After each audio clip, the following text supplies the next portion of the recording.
Job లేక ఇబ్బంది పడుతున్నారా? అయితే మెడికల్ కోడింగ్ మీకు మంచి ఆప్షన్. వెంటనే కాల్ చేసి కోర్సులో జాయిన్ అవ్వండి. బీబీఏ, బీసీఏ, బీకామ్ కంప్యూటర్ కోర్సులో 100% ప్లేస్మెంట్ లభించే ఏకైక డిగ్రీ కాలేజ్ కూకట్పల్లిలోని ఐక్రియేట్ డిగ్రీ కాలేజ్ 8367215215. నమస్తే రమగారు. నమస్తే జయ. రమగారు, మనకి ఒక్కొక్క రూమ్లో ఒక్కొక్క వస్తువు ఉండాలి. కొన్ని వస్తువులు ఉండొచ్చు, ఉండకూడదు. ఇంట్లో మనం అట్లా అనుకుంటూ ఉంటాం కదా. దేవుడికి ఒక సపరేట్ రూము, వంటగది, అట్లా అంటే అవకాశాన్ని బట్టండి. అందరికి అవకాశాలు ఉండకపోవచ్చు. ఉన్నదాన్ని బట్టి ఈ రూమ్లో ఈ వస్తువుని పెట్టుకోవాలి, ఈ రూమ్లో ఈ వస్తువుని పెట్టుకోకూడదు, ముఖద్వారానికి ఇవి ఉండాలి, ఇట్లా మాట్లాడుకుంటాం. బెడ్రూమ్స్లో ఏమన్నా ఉంచుకోకూడని వస్తువులు, ఈ వస్తువులు మనం బెడ్రూమ్లో ఉంచుకోకూడదు అనేవి ఏమన్నా ఉంటాయా? పూర్వం మనకి పడక గదులు ప్రత్యేకంగా ఉన్నట్టు కనపడలేదు జయ. ఓకే. రాజుగారుల అంతఃపురాల వ్యవహారం వేరు. మనకి రాచరికాలు పోయే చానాళ్ళు అయిపోయి. రాజులు ఎంతమంది ఉంటారు? ఓ ఊరికి ఒకళ్ళు లేదా ఇద్దరు, అంతే కదా. రాజ కుటుంబాలు ఎన్ని ఉంటాయి? రాజుగారి ఫ్యామిలీ తక్కువ ఉంటుంది. అవును. సామాన్య జనం అలాంటి వాళ్ళు, middle class, lower middle class, upper higher middle, ఇవే ఉంటాయి ఎక్కువగా. రాజుది చిన్న సమూహంగా. వాళ్ళ ఇళ్లలో ఏం చేసేవాళ్ళో మనకు తెలీదు. ఇప్పుడు మనకి తెలిసింది ఓ 100-150 ఏళ్ల నుంచి సెపరేట్ బెడ్రూములు ఉండటము, అది మన చిన్నప్పుడే మనకు తెలియదు కదా, చాలా తక్కువ. ఈ బెడ్రూముల్లో రకరకాల చిత్తరువులు ఉంచుకోవటాలు, శృంగార శిల్పాలు ఉంచుకోవటాలు, అలాంటివి ఏమైనా పిక్చర్స్ ఉంచుకోవటాలు, అవన్నీ కూడా వేరే రకపు పనులు, అంటే ఆకర్షించే వ్యవహారంగా ఉండే చోట పెట్టుకునేవాళ్ళు. కానీ సామాన్యుల సంసారాల ఇళ్లల్లో అవి ఉండేవి కాదు. ఎలా కుదురుతుంది? అసలు కుదరదు. ఎందుకంటే పిల్ల జల్లా ఉంటారు, పెద్దవాళ్ళు ఉంటారు, గురువులని, వాళ్ళని వీళ్ళని, సాధు సంతులని, అతిథి అభ్యాగతులని జనం వస్తారు ఈ ఇళ్ళకి. ప్రత్యేకంగా గదులు మెయింటైన్ చేసే విధానం అసలు ఉండేది కాదు. ఇప్పుడు మనకు వచ్చింది. ఎంత చిన్న ఇదైనా ఒక single bedroom, double bedroom, triple bedroom, ఒక ఓన్లీ సింగిల్ బెడ్రూమ్, మీరు అన్నట్టుగా ఒకటే బెడ్రూమ్ అంతే. అట్లా కూడా వచ్చేసింది కదా. వచ్చింది 3 గదులు, ఒక హాలు, బెడ్రూము, కిచెను అందరికీ సామాన్యంగా కనపడుతుంది. ఒక రూమ్లోనే లేదా 2 గదుల్లోనే ఉండే వాళ్ళు కూడా ఉన్నారు. ఆ ఒక రూమ్లో అంటే ఓ మంచం అందులోనే ఉంచుకుంటాం. ఇది వరకు మంచాల సంస్కృతి కూడా లేదు. క్రమంగా మనకి ఒక బెడ్ ఉండటం అనేది పర్మనెంట్గా, బెడ్కి ఒక ప్లేస్ ఉండటం అనేది వచ్చేసింది. కనీసం ఒక 70% పీపుల్ ఇలా ఉన్నారు. మరీ చిన్న కుటుంబాలు అయితే చెప్పలేం, కానీ అవును, చాపలు గీపలు ఏవో వేసుకోవటం, మంచాలు ఎత్తి పెట్టుకునే మంచాలు ఉంటాయి. సాధారణంగా ఒక 50-70% ఇళ్లలో ఖచ్చితంగా ఒక్క బెడ్ అయినా వేసి ఉన్నది ఉంటుంది. ఇప్పుడు ఆ బెడ్ ఎక్కడుందో అదే కదా బెడ్రూమ్ అనుకోవాలి, అంతేగా కదా. మళ్ళీ దీనికి వాస్తులు ఉంటాయి. ఇందులో పెద్దవాళ్ళు, కుటుంబ పెద్ద నైరుతిలో ఉండాలి, పిల్లలు ఏదో వాయువ్యం ఏవో చెప్తారు పెద్దవాళ్ళు. ఈ రకంగా పోతుంది అనుకో. ఒక బెడ్ రూము అనగానే ఇందులో ఏం పెట్టాలి, ఏం పెట్టకూడదు మనకేం తెలియదు, ఏదో చేస్తాం, మనకు అదే ఉంది ఆ గది.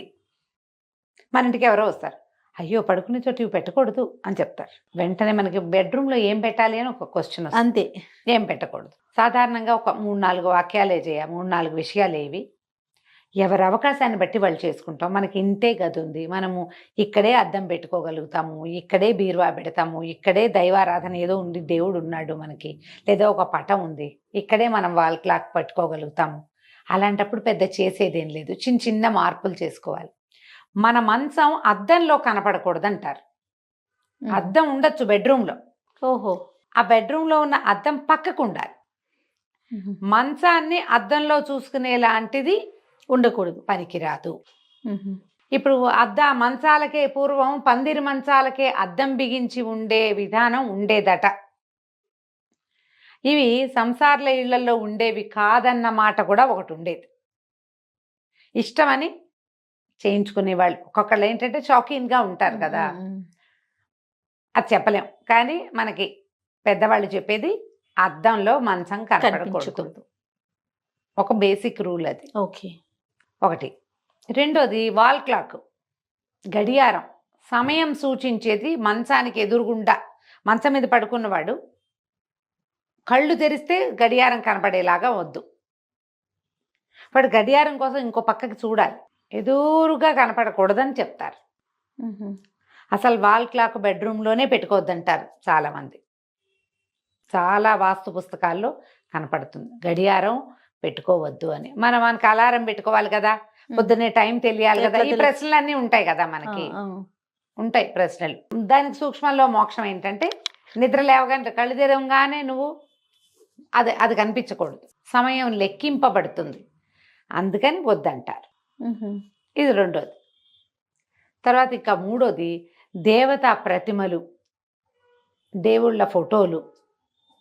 ఇవి కూడా బెడ్రూమ్లో, అంటే ఇప్పుడు పిల్లల బెడ్రూమ్లో కాదని అంటలేదు, సంసారాల బెడ్రూమ్లో అంటే కాస్త చిన్న వయసు వాళ్ళు భార్యాభర్త పడుకునే గదుల్లో ఈ దేవుళ్ళవి, జేజీ అమ్మవారు, వెంకటేశ్వర స్వామి ఇలాంటివి పెట్టుకోకూడదు. మరి పొద్దునే లేచి దేవుణ్ణి చూసుకోవద్దా అండి? ఇదో ప్రశ్న వస్తుంది. అవును కదా. మనకు ఒక పూర్వం ఒక విధానం ఉందా? మన పూర్వ పిల్లల్లో బెడ్రూమ్లు ఉండేవి కాదు, పటాలు లేవు. అప్పుడు వాళ్ళు ఏం చేసేవారు? మన తాత నాయనమ్మ ఏం చేశారు? అమ్మమ్మ నాన్నమ్మ ఏం చేస్తుంటారు? కరాగ్రే వసతే లక్ష్మి, కరమధ్యే సరస్వతి, కరమూలేతు గోవింద, ప్రభాతే కరదర్శనం. పొద్దున్నే చేతులు చూసుకోండి, ఈ చేతులే మన భగవంతుడు. ఓకే, అంటే శ్రీరామ్ రాసుకుని దీన్ని కళ్ళకద్దుకుంటాం. ఇవి నేర్పించేవాళ్ళు కదా. అప్పుడు పటాలు లేనప్పుడు, ఇప్పుడు వచ్చాయి కదా ఫోటోలు. అవును అవును. మన అమ్మమ్మ నాడు ఇన్ని పటాలేవి, ఇన్ని ఫోటోలేవి ఏం లేవు. హాల్లో పెట్టుకోండి దేవుణ్ణి, గదిలో నుంచి బయటకు వచ్చాక దండం పెట్టుకోవచ్చు. మొహం కడుక్కున్నాక పాచమొహంతో దండం పెట్టకుండా బ్రష్ చేసుకుని, లేదా బాత్రూముల్లో అవకాశం ఉంటుంది బయటకు వచ్చావు, మంచం మీయించే కాకుండా బయటికి వచ్చాక దండం పెట్టుకోవచ్చు. ఈ చేతులు రెండు చేతులు రసుకు రుద్దుకుని కళ్ళకి చూపించుకుని ఇలా కళ్ళు చూసుకోవచ్చు, మనం చేతులు చూసుకోవచ్చు. అందుకని సాధారణంగా ఏ దేవుళ్ళ చిత్రపటాలు పెట్టుకోవద్దు అని చెప్తారు. ఫ్యామిలీ ఫొటోస్ పెట్టుకుంటున్నారు కదా, ఇట్లా 5-6 ఫోటోలు, 5-6 రకాల అద్దాల్లో పిల్లల జిల్లా కనపడేటట్టుగా ఓ ఫ్యామిలీ ట్రీ పెట్టుకుంటున్నాం కదా, ఇది పెట్టద్దంటారు. ఎవరెవరి విధానాన్ని బట్టి, అంటే వాళ్ళకి అవకాశం కూడా ఒకటి ఉండాలి కదా. అంతే కదండి, అవకాశం ఉండాలిగా. అందుకని వీటిని ఈ కొంచెం చిన్నవి పాటిస్తే కొన్ని రకాల సమస్యల నుంచి మనం బయటపడతామని చెప్తారు. తర్వాత పీకాక్ బొమ్మలు ఉండకూడదని. పీకాకు బొమ్మలు కాదు, పటాలు పోని పీకాకు ఇవి పెట్టుకోవచ్చు, ఏమంటారు, నెమలీకలు పెట్టచ్చు. నెమలీకలు పెట్టుకోవచ్చు, నెమలీక ఉంచుకోవచ్చు.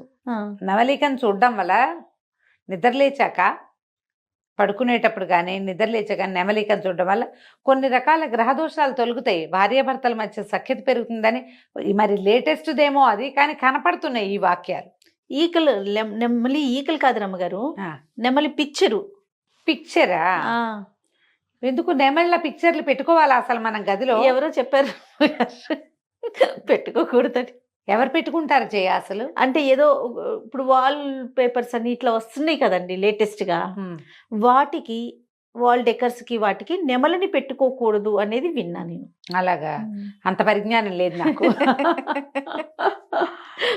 రాలేదు నా దగ్గర. నెమలి పింఛం పెట్టుకోమంటారు, మనం కూడా ఒక వీడియోలో చెప్పాం. నెమలి పింఛాలు చూడడం వల్ల కొన్ని రకాల గ్రహదోషాలు తొలుగుతాయి అంటారు. అవకాశం ఉంటే పెట్టుకోండమ్మా, లేకపోతే లేదు. పడుకునేటప్పుడు విష్ణునామ స్మరణ చేసుకోండి, అంతే. కృష్ణ అనుకోండి, ఆంజనేయ స్వామి తలుచుకోండి, లేదా రామ అనుకోండి, మంచిది. లేవగానే ఒకసారి రామ అనుకోండి. మీరు ఏమైనా చూసటాలు చూడకపోవటాలు ఏమీ లేవు, నోరే అంతే. మన బ్రెయిన్ యాక్టివ్గా అయిపోతుంది, ఆ పనులు చెయ్యొచ్చు. ఈ జంతువుల బొమ్మలు అవి పెట్టుకోరు బెడ్రూమ్స్లో. కుక్కలు, పులులు, సింహాలు, పిల్లులు, 2 కుందేళ్ల బొమ్మలు అవి పెట్టుకోరు జనరల్గా. ఓకే, వైల్డ్ యానిమల్స్ అవి పెట్టుకోకూడదు. ఇప్పుడు భార్యాభర్త సఖ్యతగా ఉండవలసింది కదా జయ, బెడ్రూమ్ అంటే అంతేగా. అంతే. ఈ సఖ్యత మీదే వీళ్ళ కుటుంబం మొత్తం ఆధారపడి ఉందా లేదా?